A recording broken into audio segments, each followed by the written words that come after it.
So last call पे हमने क्या कवर किया था, एक बार वो रिवाइज कर लेते हैं। लास्ट कॉल पे आप लोगों को याद होगा हमने एक डेटा पिक किया था जिससे हम अपना प्रोजेक्ट का डिस्कशन स्टार्ट कर रहे हैं। वो डेटा हमने ऐसे चूज किया था कि उसमें जेसन भी मिल जाए, हमें नेस्टेड जेसन भी मिल जाए, सीएसवी भी मिल जाए, टेक्स्ट फाइल भी मिल जाए।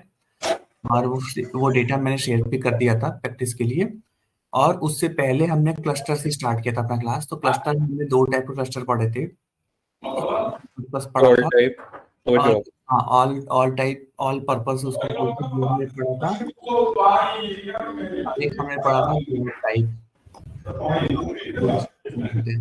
अनुराग आपका वॉइस प्रॉपर नहीं है। लैग कर रहा है मेरे वॉइस। नहीं मतलब समटाइम्स क्या होता है, बैकग्राउंड नॉइज ज्यादा हो जाता है, आपकी आवाज कम हो जाती है। ठीक है। तो लास्ट टाइम पे हमने ऑल पर्पस कंप्यूट पढ़ा था और एक हमने जॉब कंप्यूट, दो टाइप क्लस्टर्स हमने पढ़े थे। और जिसमें हमने बताया था कि ऑल पर्पस हम मैन्युअली क्रिएट करते हैं, जैसे अभी जैसे तुम अपने साइड क्रिएट कर रहे हो। जॉब कंप्यूट ऑटोमेटिकली जनरेट होता है, अपने आप क्रिएट हो जाता है जब भी कोई जॉब्स स्टार्ट होती है एग्जीक्यूशन के लिए, और जैसी जॉब्स कंप्लीट होती है वो ऑटोमेटिक क्लोज होता है। तो हमारा कोई भी कंट्रोल इस पे नहीं होता है। ये हमने पढ़ा था। उसके बाद हमने डेटा वेयर हाउसिंग के कॉन्सेप्ट्स पढ़े थे, जैसे फैक्ट टेबल, डिमेंशन टेबल। और जब हम डेटा को लोड करते हैं तो हम क्या मॉडलिंग रखते हैं, स्टार स्कीमा, स्नोफ्लेक स्कीमा। फिर हमने एक नया टर्म सीखा था, गैलेक्सी स्कीमा। फिर गैलेक्सी स्कीमा का एक हमने एग्जांपल दिया था। और हमने एक्सेल पे एक फाइल ड्रॉ करके और हमने समझा था कि कैसे कि OLTP सर्वर से फाइल्स कैसे आती हैं, OLAP सर्वर पे हम कैसे डिमेंशन टेबल्स क्रिएट करते हैं, फैक्ट टेबल्स। और डिमेंशन टेबल्स कौन से केस में पहले लोड करते हैं, फिर फैक्ट टेबल्स एंड में लोड करते हैं, क्योंकि इसके अंदर हम हमेशा की पास करते हैं और इनके बीच आपस में कनेक्टिविटी होती है बेस्ड ऑन प्राइमरी की एंड फॉरेन की। तो ये सारा कॉन्सेप्ट हमने लास्ट कॉल पे पढ़ लिया था। और फिर हमने CSV फाइल रीड करना स्टार्ट किया था, जिसके लिए फिर मैंने अपना स्क्रीन शेयर किया था और मैंने नोटबुक स्टार्ट किया था। नोटबुक स्टार्ट करके मैंने कल लास्ट कॉल पे हम लोगों ने मैजिक कमांड्स भी पढ़ा था, जिसके अंदर मैंने कुछ फाइल सिस्टम्स और DB यूटिल्स हमने समझा था। फिर हमने डिफरेंस समझा था कि DB यूटिल्स में क्या डिफरेंस है, हम कहाँ यूज करते हैं, और मैजिक कमांड्स कितने टाइप्स के होते हैं, हम सीक्रेट्स मैनेजर्स यूज करना, ये सारा कुछ हम मैजिक कमांड्स पे करते थे, ये हमने किया था। तो करीना एंड मनोज, क्या यहाँ तक सब कुछ ऑल क्लियर है? क्या हम नेक्स्ट लेवल पे चले? गैलेक्सी का थोड़ा आइडिया देंगे, लाइक मतलब क्या डिस्कस गैलेक्सी, करें। यस, गैलेक्सी स्कीमा में हमने ये समझा था कि वो एक अपग्रेडेड वर्जन है स्टार स्कीमा का। द ओनली डिफरेंस इज वहां पे मोर देन वन फैक्टेबल्स आ जाते हैं।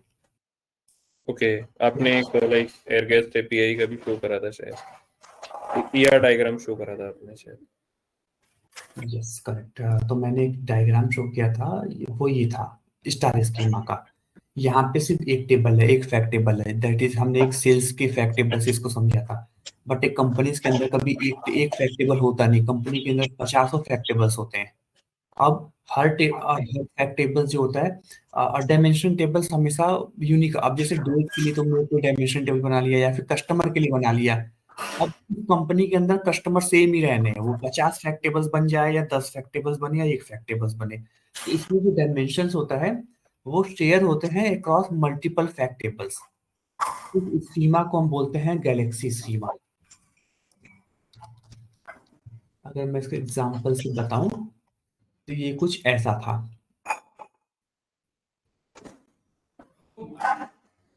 कि हमारे पास फैक्ट टेबल्स यहाँ से बढ़ रहे हैं, से इन्होंने दो एग्जांपल लिया, बट डायमेंशन टेबल्स जो है वो सेम है। सेम डायमेंशन टेबल शेयर्ड होंगी across both of the fact tables.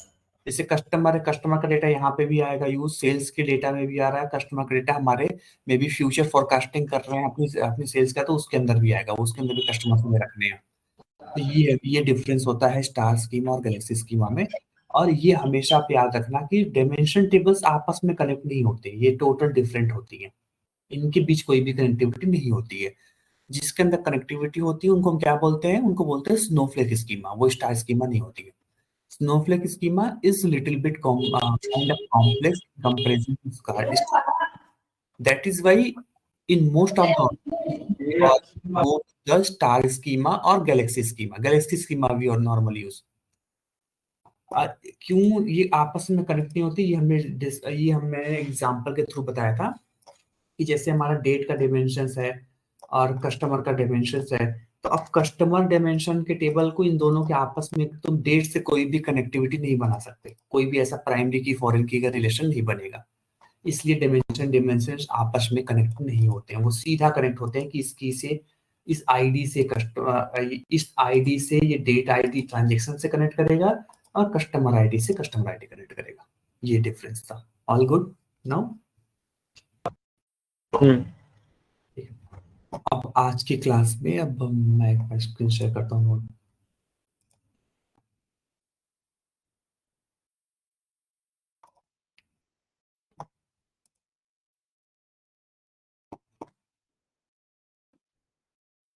एक बार मैजिक कमांड्स को ओपन कर देता हूँ कि रिकॉल हो जाए कुछ हमने ऐसा मैजिक कमांड्स यूज किया था। फिर मैंने ये डीबी यूटिल्स यूज किया रहा था।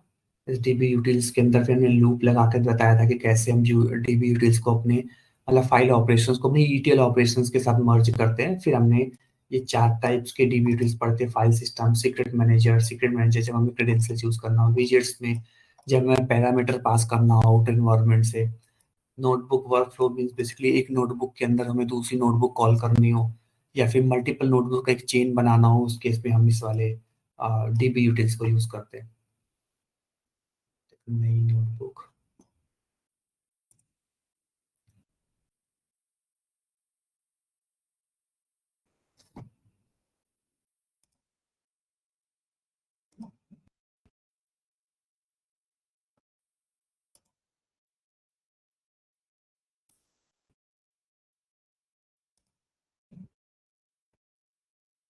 आज अब हम स्टार्ट करेंगे इंजेक्शन को।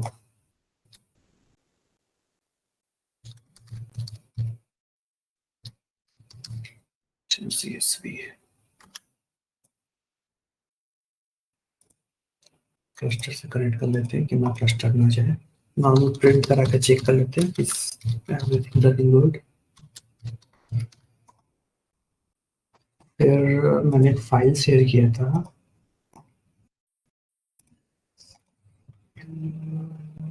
मैंने कहाँ रखा था,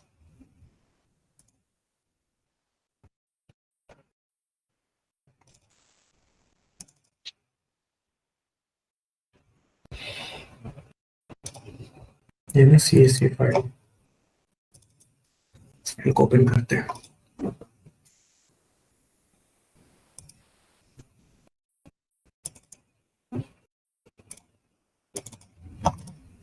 तो ये हमारे पास CSV फाइल्स में कॉलम्स है। अब हमें इस डेटा को लोड करना है।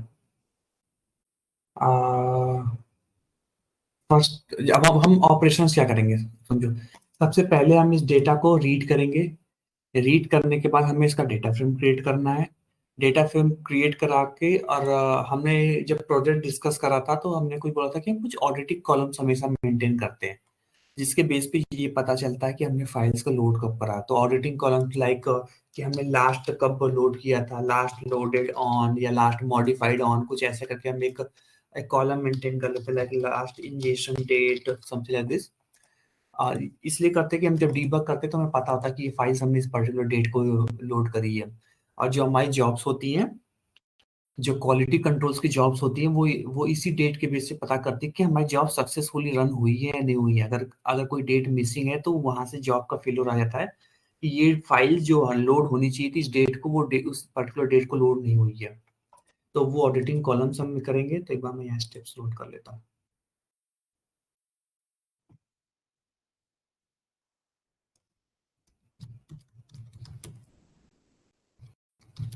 रीड करना CSV फाइल को, फिर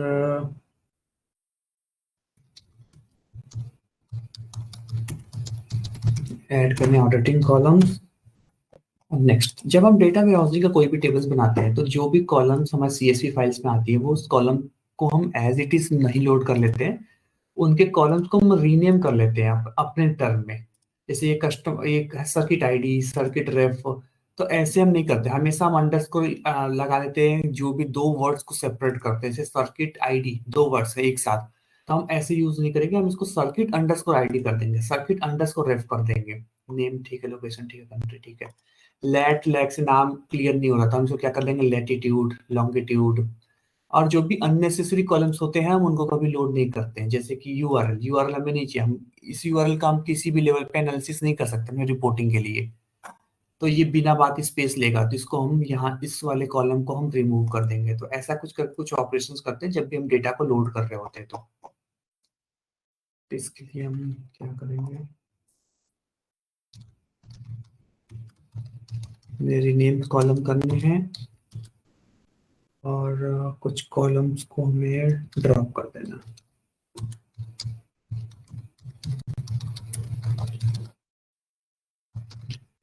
unnecessary columns. Let's start.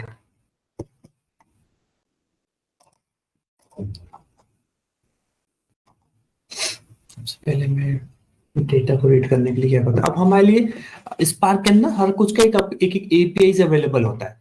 सबसे बेस्ट भी होता है उनके लिए कि हमेशा जब भी तुम अपना वर्क कर रहे हो तो इस नोट अपना उनका डॉक्यूमेंटेशन ओपन करके रखो।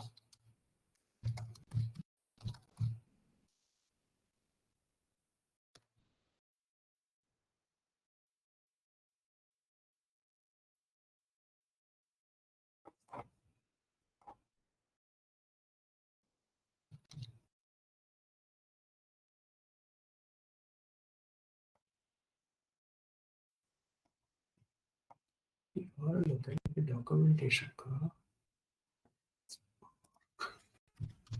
Read API documentation official pick कर लो।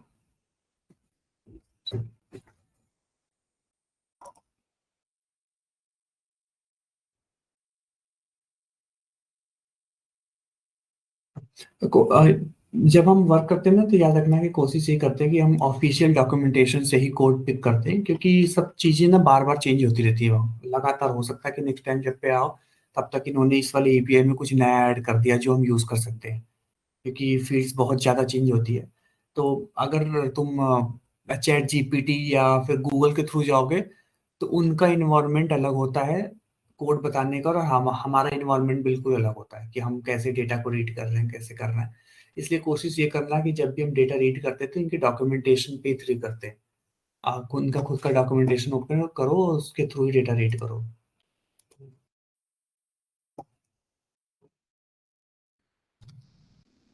सबसे पहले तुम्हें ये फिगर आउट करना कि डेटा कहाँ है। तो याद है मैं लास्ट वाले कॉल पे डेटा को अपलोड कर लिया था हमने।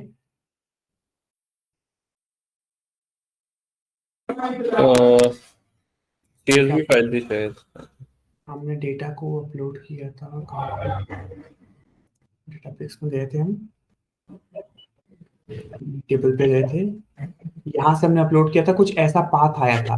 बट अगेन उसको वेरीफाई करने के लिए हम क्या करेंगे, हमने जो लास्ट तक कॉल पे जो नोटबुक क्रिएट किया था मैजिक कमांड्स, इसके अंदर हमने रीड किया था फाइल को। यूज कर लूँ या फिर मैं डाटा से ये यूज कर लेता हूँ।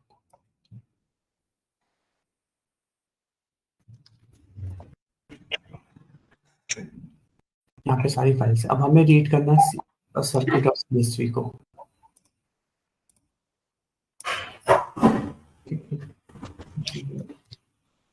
सर्किट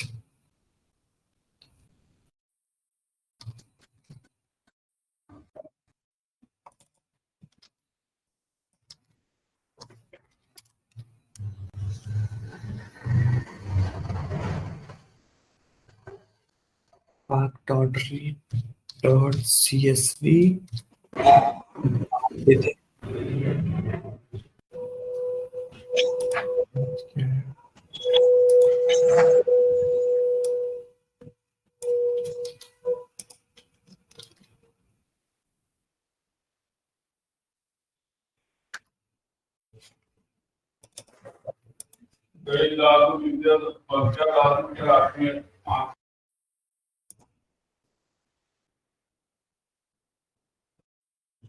आपने स्पार्क सेशन कहाँ क्रिएट करा है? नोटबुक में क्रिएट करने की जरूरत नहीं पड़ती है।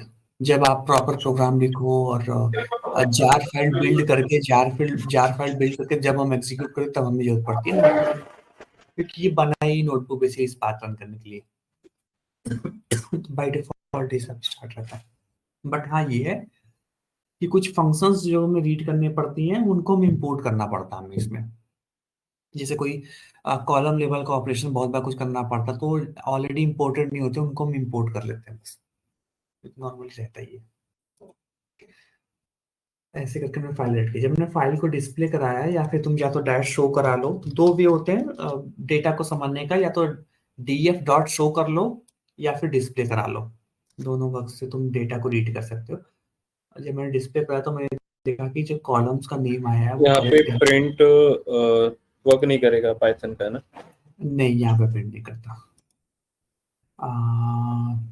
तो यहाँ पे सबसे पहले जो प्रॉब्लम अभी दिख के आ रही है कि यहाँ पे हेड जो कॉलम्स के नेम है, कॉलम्स के नेम वो समझ नहीं पाया स्पार्क कि कॉलम्स का नेम हमें डिफाइन करना है। तो अब यहाँ से नई नई चीजें आती हैं यहाँ पे, जो कि तुम्हें डॉक्यूमेंटेशन हेल्प करेगा।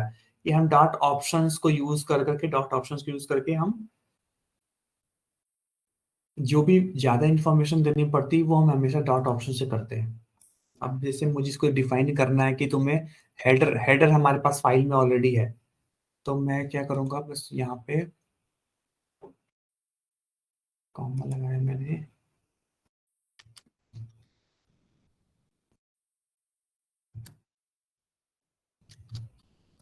एंटर कर दिया मैंने ट्रू। अब मैं वापस से एग्जीक्यूट करूंगा। अब यहाँ पे कॉलम्स का नेम आ गया। ये वे होता है डेटा रीड करने का स्पार्क के थ्रू। स्पार्क के थ्रू डेटा रीड कैसे करते हैं, हमारे पास रीड करने की एपीआईज अवेलेबल होती है, उन एपीआईज को डायरेक्ट हम यूज करते हैं। उनके अंदर ऑप्शंस प्रोवाइड कर देते हैं जैसे पाथ और अभी हमने स्कीमा प्रोवाइड नहीं किया, क्योंकि अभी बाई डिफॉल्ट अगर हम टाइप इसका चेंज, अगर मैं इसको टाइप भी अगर मैं प्रिंट करा दूं,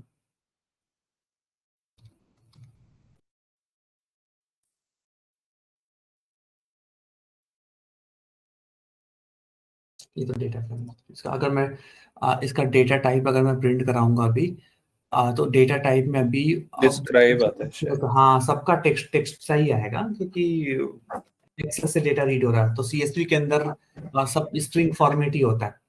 यहाँ पे अनुराग आप एक बार डिस्प्ले की जगह डिस्क्राइब लिखेंगे, शायद यहाँ पे वो करता हूँ।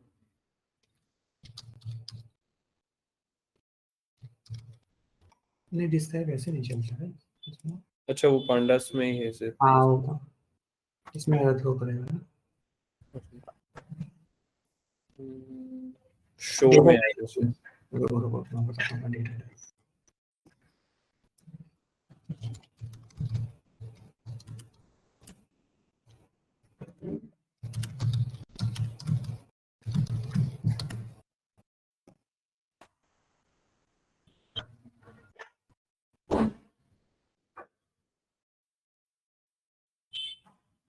स्कीमा करते हैं, यस।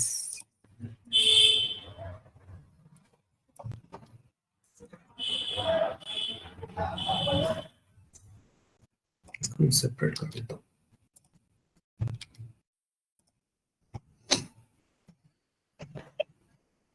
अभी सबको स्ट्रिंग टाइप की पिक करना है।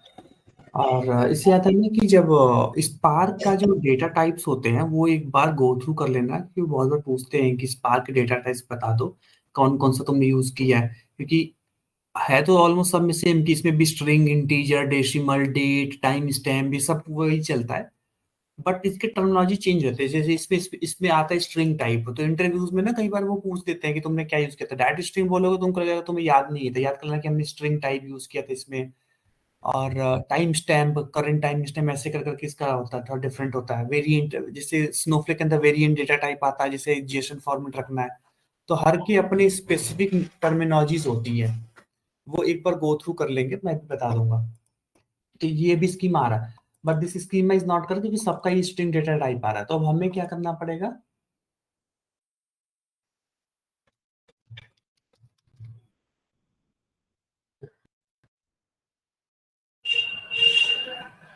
तो हम कैसे स्कीमा डिफाइन करते हैं। अब इसको स्कीमा डिफाइन करने का तो मल्टीपल वेज, तो फर्स्ट ऐसा समझ लो कि हम डायरेक्ट, अगर मैं इसको एक कमांड दे दूं ऑप्शन लगा के कि हमें डेटा को इन्फर करना, बेसिकली इन्फर करना मीन्स ऑटोमेटिकली डॉट ऑप्शन से अगर मैं ऐड कर दूं यहीं पे डॉट ऑप्शन,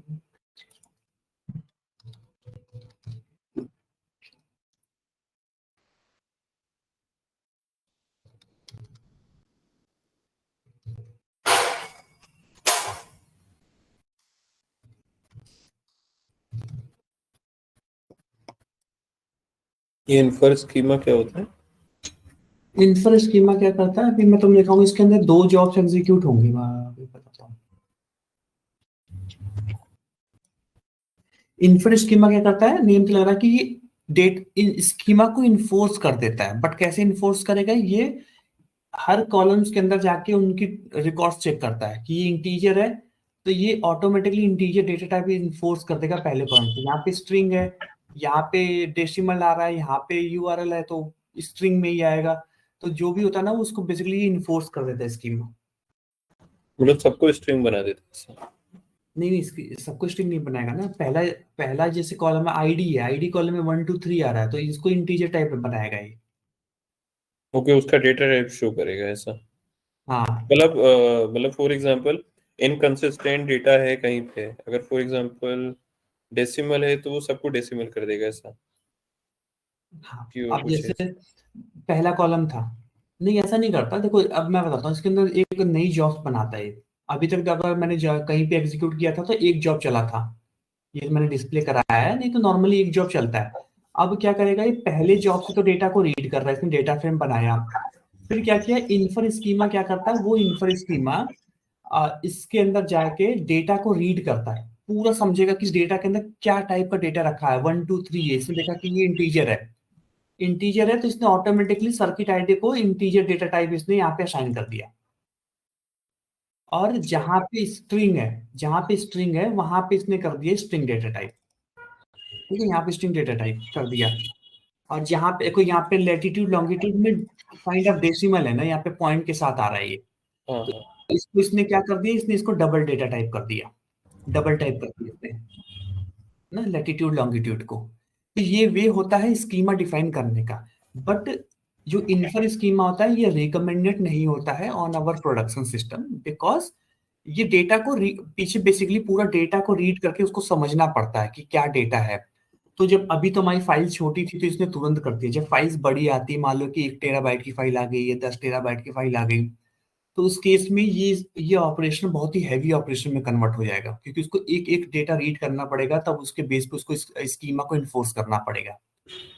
तो इसको अवॉइड करने के लिए जो ये होता क्या करते हैं कि हम पहले से ही डेटा का डेटा टाइप हम समझ लेते हैं। उसके लिए दो कमांड्स हम यूज करते हैं, एक होता है स्ट्रक्ट फील्ड और एक होता है स्ट्रक्ट टाइप। मैं कमांड मैंने यहाँ पे नोट किया हुआ है, और सीधा सीधा तो मैं एक्सप्लेन कर देता हूँ, टाइम थोड़ा बच जाएगा। ये देखो, हम क्या करते हैं, एक एक हमने वेरिएबल बना लिया, इसके अंदर हमने स्कीमा दे दिया। अब स्कीमा के अंदर जितने भी हमारे फील्ड्स होते हैं हम इन्हें नाम दे देते हैं। स्ट्रक्ट फील्ड के अंदर सारे फील्ड्स जो हमारे डेटा फ्रेम्स में है, और उनका डेटा टाइप हम अपने आप एक असाइन कर देते हैं। अब ये काम अब हमें स्पार्क को नहीं करना पड़ेगा, उसे नहीं समझना पड़ेगा कि क्या डेटा है। हमने उसको बोल दिया यहाँ पे लोकेशन है, तुम्हें उसको स्ट्रिंग टाइप रखना है। अब डेटा इस पे फिट बैठेगा तो करेगा, नहीं फिट बैठेगा तो वो एरर थ्रो कर देगा। ठीक है, तो ऐसे करके हम डेटा को हम स्कीमा डिफाइन करते हैं। अ, फिर इसमें चेंजेस क्या होते हैं, इसमें सिर्फ चेंजेस ये कर देते हैं कि अब देखो यहाँ पे एरर आ गया ना स्ट्रक्ट फील्ड। अब मुझे इसको डेटा इसको इंपोर्ट करना पड़ेगा ऊपर। जैसे अभी तुमने बोला था कि हम कैसे स्पार्क सेशन तो हमने इनिशिएट नहीं किया, तो फिर हम यूज कैसे कर लेंगे। अब जैसे स्ट्रक्ट फील्ड को मैंने इंपोर्ट नहीं किया तो इसको मिलेगा नहीं, मुझे यहाँ पे कोड लगा के इंपोर्ट करना पड़ेगा इक्वल डॉट फंक्शन से।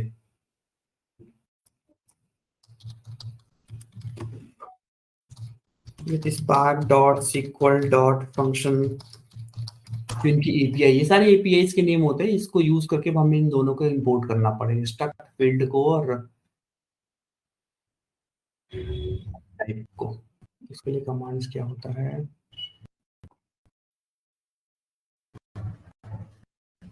मेरे पास है शायद।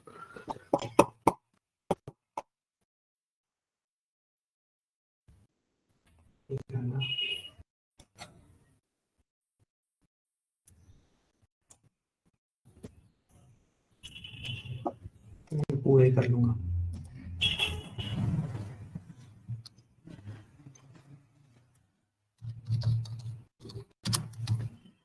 मैं पूरा कर लूंगा तो क्या आ जाएगा? नहीं नहीं है।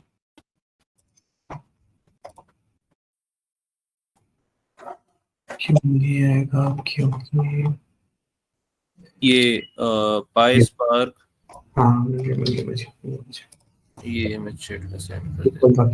टाइप से मैंने कर लिया। अब मैं से करूँगा एग्जीक्यूट। अब हमारा स्कीमा डिफाइन हो गया है। अब जब मैं डेटा को रीड कर रहा हूँ, सेम रीड के टाइम पे ही मैं इन फर्स्ट वो जो ऑप्शन कमांड मैंने यूज किया था, वो ऑप्शन कमांड मैं यूज ना करके मैं यहीं पे सीधा सीधा यहाँ पे स्कीमा डिफाइन कर डॉट स्कीमा, और स्कीमा के अंदर ये मैंने वेरिएबल जो बनाया हुआ इसको मैं पास कर दूंगा। सो पहले अपन को डिफाइन करना पड़ेगा स्कीमा। हाँ जी। तो पहले लाइक अपन को जो भी सीएसवी फाइल है उसको पहले रीड कर मतलब देखना पड़ेगा कि कौन सी कॉलम में क्या है क्या नहीं है, ऐसा कुछ क्या?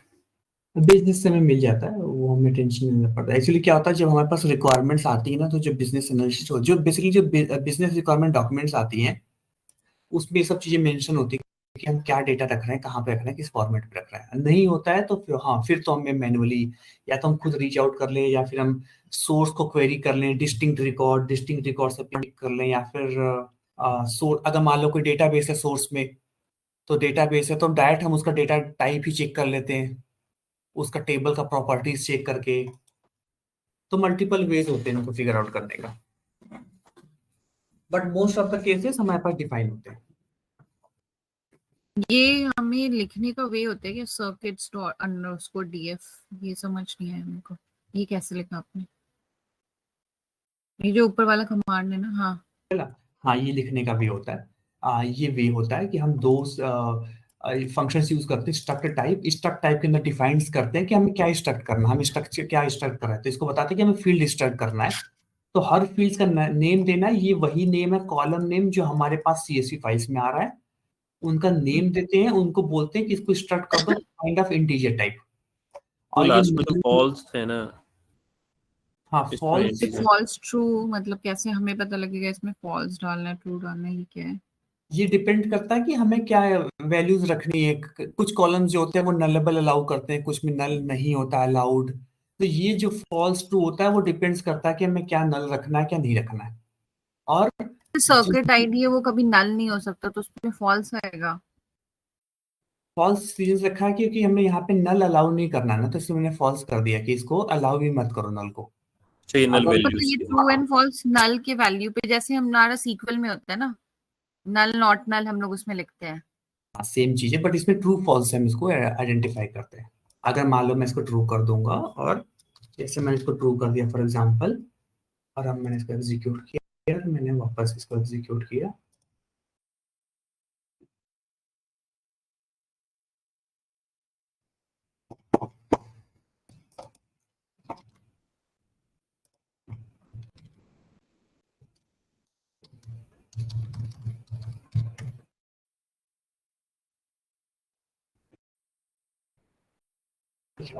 यहाँ पे आया कि हम यहाँ पे डेटा टाइप की जस्ट बटन नलेबल डिफाइन करते हैं कि वो कॉलम कैन बी नल और नॉट। अगर कैन बी नल तो ट्रू होता है, अदरवाइज हमने यहाँ पे फॉल्स किया था पहले, क्योंकि ये कॉलम कभी भी नल नहीं हो सकता है, ये आईडी कॉलम है। ठीक है, तो ये एक प्रॉपर्टीज है कॉलम की जब हम स्कीमा डिफाइन कर रहे होते तो। और ये स्ट्रक्ट टाइप हो गया, ये मेथड इसी की है, पाइस्पार्क की मेथड है ये पाइस्पार्क की मेथड से। कि अपन जब इंपोर्ट कर रहे हैं ना। अच्छा हाँ, पाइस्पार्क से कर रहे हैं, ठीक है। यहाँ पे मुझे रिपोर्ट करता हूँ सो इसमें अपन को डेटा टाइप भी इंपोर्ट करना पड़ेगा, ऐसा कुछ? डेटा। हाँ, क्योंकि ऑटोमेटिकली सब चीजें लोडेड नहीं आती, नहीं तो बहुत हैवी हो जाएगा ना एपीआई। जैसे सीक्वल के अंदर होता, कभी हम सीक्वल के अंदर हमें कुछ इंपोर्ट नहीं करना पड़ता था, बट ये बिग डेटा है, यहाँ पे जो चीज तुम्हें यूज करना है वो उस चीज को पहले इंपोर्ट करना पड़ेगा। बेसिक, इवन बेसिक सी चीज, कुछ भी यूज करना है एक्स्ट्रा, कोई भी फंक्शन यूज करना है, तो ये लिस्ट ऑफ फंक्शंस होती हैं या list of kind of APIs available होती है, वो इस नोटबुक में तभी यूज होगा जब तुम इसको इंपोर्ट करोगे। वो ऑलवेज रेडी मोड में नहीं होता है। एक एरे बनाया हुआ है स्ट्रक्ट फील्ड का, मतलब लिस्ट टाइप का। हाँ, जब तुम इसके डॉक्यूमेंटेशन को पढ़ोगे तो इन्होंने यहाँ पे लिखा हुआ है कि it's a kind of class. अब इस क्लास को हमें यूज करना है, तो कैसे यूज करोगे, पहले इंपोर्ट करके ले आना पड़ता है, तब इसकी पूरी डेफिनेशन से सब कुछ हमारे पास आ जाएगा, ऑटोमेटिकली लोड हो जाता है।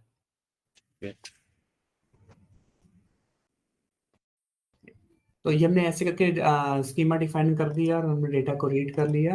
इसको थोड़ा और बेटर वे में कर सकते हैं, तो हम डॉट ऑप्शन,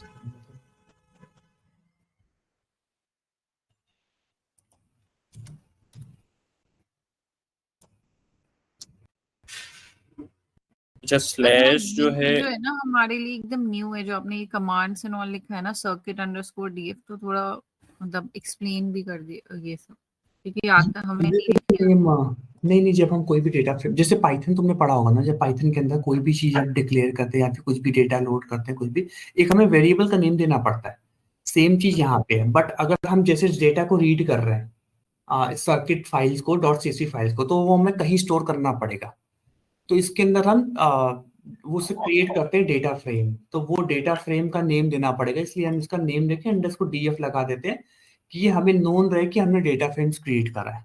नहीं एक्चुअली आई थिंक करीना कहना चाह रही है कि लाइक जैसे अपन पहले स्पार्क सेशन क्रिएट करेंगे, फिर डेटा फ्रेम लोड करेंगे, तो एक इनिशियल प्रोसेस है ना, मेरे हिसाब से अनुराग वो बताना सही रहेगा। मतलब जैसे ये करते हैं ना अपन, spark equals to spark session dot builder dot app name dot option जो भी रहते हैं, कॉन्फ़िग वगैरह, देन गेट और क्रिएट रहता है। हाँ, उसके थ्रू स्पार्क सेशन बन गया। डेटा फ्रेम अपने स्पार्क डॉट रीड जो आपने करा हुआ अभी, ओके, तो एक बार आप वो बता दोगे ना तो क्लियर हो जाएगा। आप नोट पैड में ही बता दो, कोई प्रॉब्लम नहीं। ठीक है।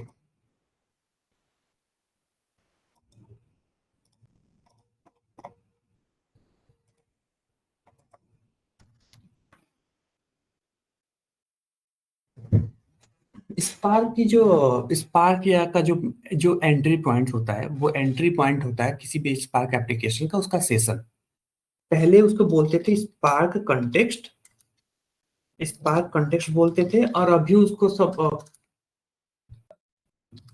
और अभी के लेटेस्ट वर्जन में उन्होंने इसका नेम चेंज करके स्पार्क सेशन डाल दिया है।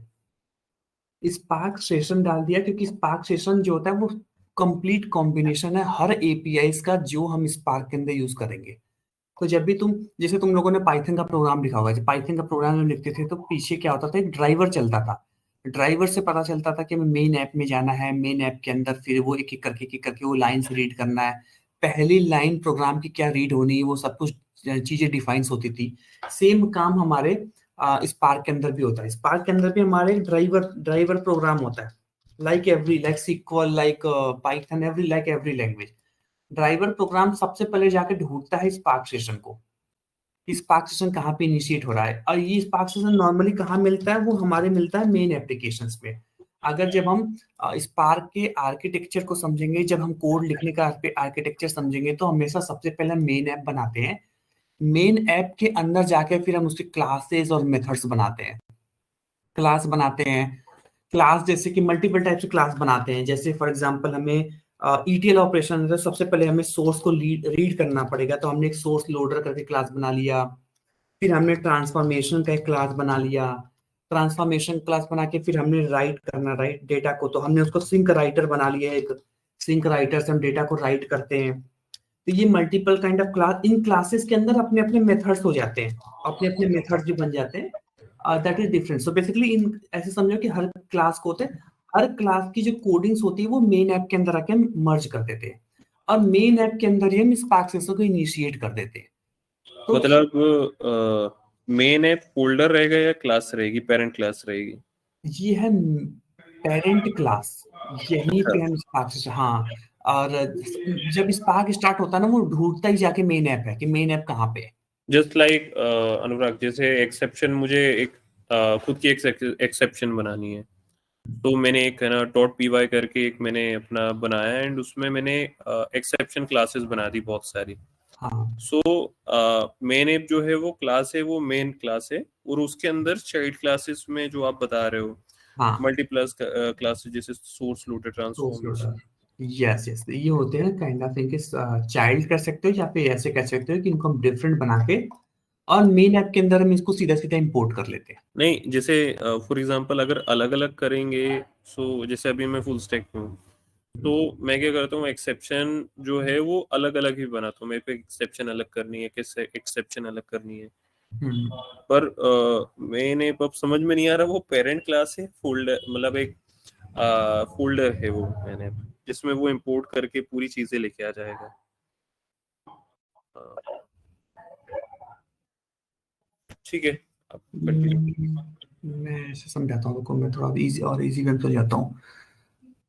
हाँ मेन ऐप, हाँ एक फोल्डर में ही जाएगा मेन ऐप, एक कह सकते हो कि यहाँ मल्टीपल हमने फोल्डर्स बना दिया है जिससे कि हमने सेग्रीगेट कर दिया है सारे पार्ट ऑफ कोड को।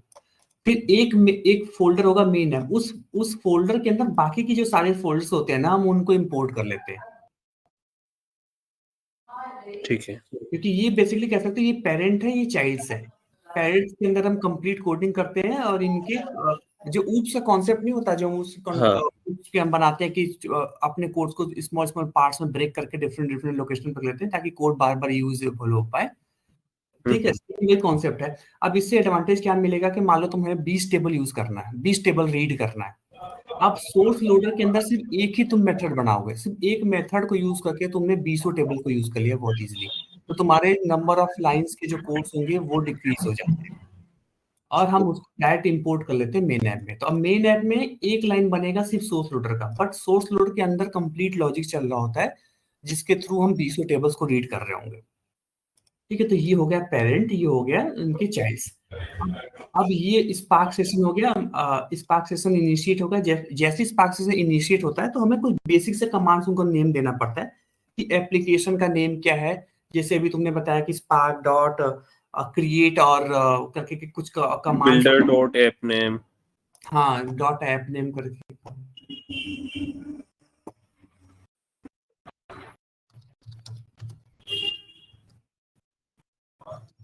क्रिएट और रिप्लेस करके कुछ कमांड्स होता है।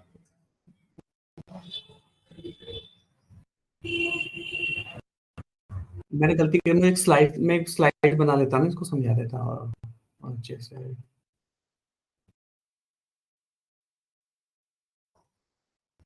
ये रहा। तो जब भी हम स्पार्क सिस्टम बिल्ड करते हैं तो हमने स्पार्क सिस्टम डॉट बिल्ड कर दिया, फिर हमने मास्टर्स दे दिया, ऐप नेम कॉन्फ़िग गेट और क्रिएट। ये जो ऐप नेम, ये जो मास्टर्स होता है ना, ये डिफाइन करता है कि हमें लोकल सिस्टम पे बिल्ड करना है अपने कमांड्स को या फिर हमें रिसोर्स एलोकेटर यूज करना है, यार्न। जैसे यार्न हो गया, तो यहाँ पे हम यार्न का इंफॉर्मेशन प्रोवाइड कर देते हैं। तो फिर स्पार्क को पता चल जाएगा कि मुझे एक्चुअली में प्रोग्राम एग्जीक्यूट कहाँ पे करना है। ठीक है, और हमने कॉन्फ़िगरेशन प्रोवाइड कर दिया और यहीं पे हम डिफाइन भी कर देते हैं कि तुम किस लेवल का हमें वार्निंग करना है, एरर एरर और किस लेवल की हमें इंफॉर्मेशन प्रिंट करो जब हम, या मैसेज का क्या लेवल रखना है, वो सारा कुछ हम यहाँ पे डिफाइन कर देते हैं। और फिर इसके बाद यही स्पैक जो वो इनहेरिट हो जाता है किसी भी, अब जैसे मान लो कि मैं अभी जो यहाँ पे एक्सप्लेन कर रहा था, source loader, transformation, sink writer, इनके अंदर भी तुम्हें स्पार्क सेशन का कंटेक्स्ट चाहिए होगा, ये स्पार्क चाहिए होगा, तभी तुम इसके एपीआई यूज कर पाओगे।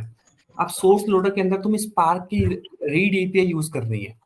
अब वो सेशन कहाँ क्रिएट हुआ है, वो सेशन क्रिएट हुआ है मेन ऐप के अंदर। तो मेन ऐप से फिर हम एज एन पैरामीटर भेजते हैं सोर्स लोडर के अंदर, ट्रांसफॉर्मेशन के अंदर, सिंक राइटर के अंदर। फिर इसके अंदर जाएगा, फिर इसके अंदर तुम सीधा spark dot read dot CSV, जो भी हमने कमांड्स पढ़ा था डेटा को रीड करने का, वो डेटा को रीड करने का हम आगे कॉन्फ़िगरेशन भेजते हैं और फिर हम फाइल्स को रीड करते हैं, like this one. Spark dot create data frame, अगर हमें डेटा फ्रेम क्रिएट करना हो तो ऐसे करके हम डेटा फ्रेम क्रिएट करते हैं। तो ये kind of higher level explanation कि हम एक स्पार्क सेशन को इनिशिएट करते हैं। जैसे स्पार्क सेशन इनिशिएट होता है तो स्पार्क के सारे एपीआईज, जो एपीआई से याद करो जब मैंने आर्किटेक्चर समझाया था, तो जो भी डेटा फ्रेम्स, RDD जो भी अवेलेबल है वो सारा कुछ अवेलेबल हो जाता है। अब हमें अपने ऑपरेशंस में जो भी एपीआई यूज करनी पड़ती है हम रियाज को जो भी क्लासेज है उसको हम इंपोर्ट करते हैं और इंपोर्ट करके अपने ट्रांसफॉर्मेशंस में उसमें यूज करते हैं। इसके पीछे लॉजिक। अब मैं वापस से जाता हूँ।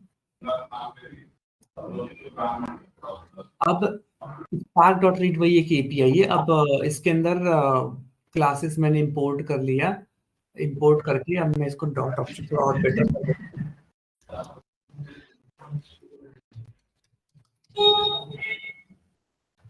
हेडर तो कर दिया।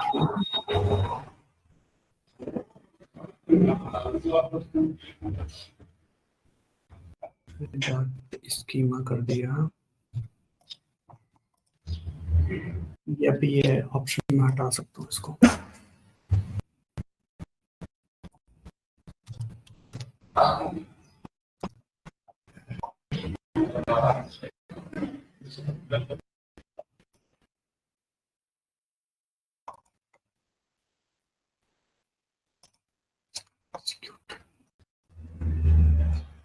दो का डॉट आ गया।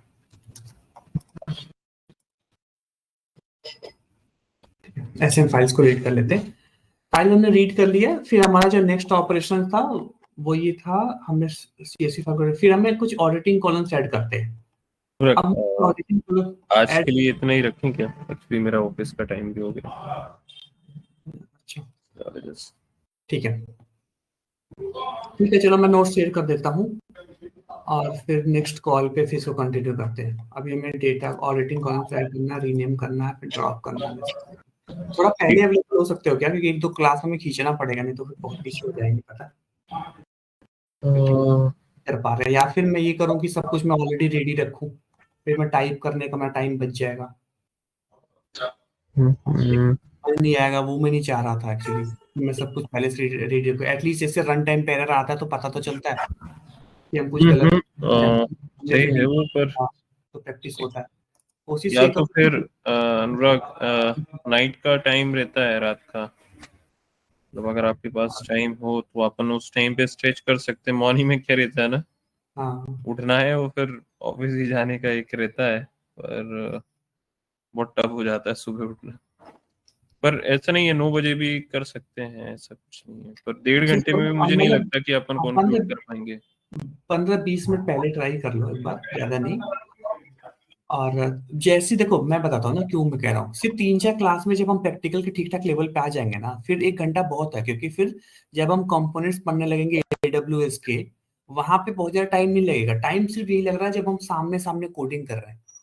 मैं नहीं चाहता कि मैं पीपीटी के बेस पे कोडिंग बताऊं कि अब जैसे, नहीं तो फिर रन टाइम कैसे डीबग करते हैं ना एरर आने पे, वो नहीं समझ पाओगे तुम लोग। ये डिफरेंस है। ठीक है 3-4 क्लास कर लो जल्दी, उसके बाद से फिर एक वापस से 9:30 पे आ जाना। ठीक है ठीक है मैं थोड़ा स्ट्रेच कर दूं। ओके फिर ठीक है ठीक है, बाय। बाय।